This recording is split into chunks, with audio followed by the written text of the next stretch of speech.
প্রিয় দর্শক, যে ব্যক্তি কোরআন শরীফ তেলাওয়াত করবে সে ব্যক্তি জিকিরকারী ও দোয়াকারীর চেয়েও বেশি সওয়াব পাবে। সুবহানাল্লাহ।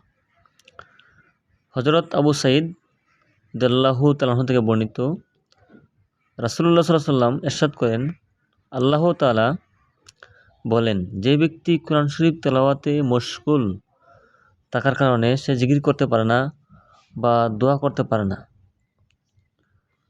আল্লাহ রাব্বুল আলামিন তাকে সকল দোয়া করেনেওয়ালাদের চেয়েও বেশি দিয়া থাকেন। সুবহানাল্লাহ। প্রিয় দর্শক, যে ব্যক্তি কোরআন শরীফ তেলাওয়াত করার কারণে কি করতে পারে না, জিকির করতে পারে না অথবা দোয়া করতে পারে না, আল্লাহ তাআলা তাকে সকল দোয়া করেনেওয়ালাদের চেয়ে বেশি দিয়া থাকে। সুবহানাল্লাহ। আপনি আল্লাহর কাছে দোয়া করলে যা কিছু বলতেন এর চেয়েও আল্লাহ তাআলা বেশি দিয়া থাকেন। সুবহানাল্লাহ। আর আল্লাহ তাআলার কালামের মর্যাদা সমস্ত দোয়া জিকির উপর এমন যেমন স্বয়ং আল্লাহ তাআলার মর্যাদা সমস্ত মাখলুকের উপর। সুবহানাল্লাহ। তিরমিজি, বাইহাকি।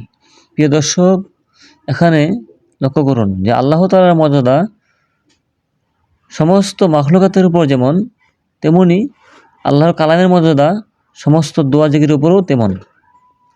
এই জন্য আমরা আল্লাহ রাব্বুল আলামিনের এই পবিত্র কালাম বেশি বেশি তেলাওয়াত করব।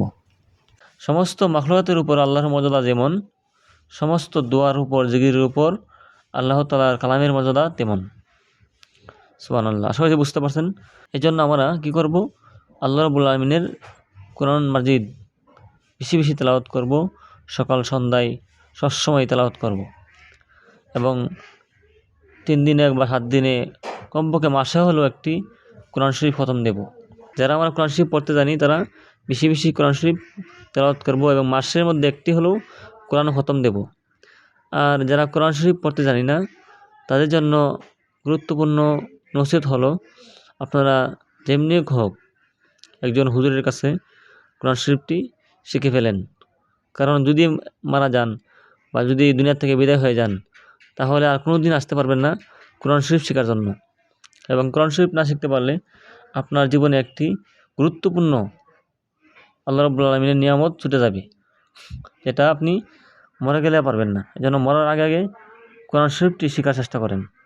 আল্লাহ রাব্বুল আলামিন আমাদের সবাইকে আল্লাহ রাব্বুল আলামিনের পবিত্র কালাম বেশি বেশি পড়ার তৌফিক দান করুক। আমিন। আসসালামু আলাইকুম ওয়া রাহমাতুল্লাহি ওয়া বারাকাতুহু।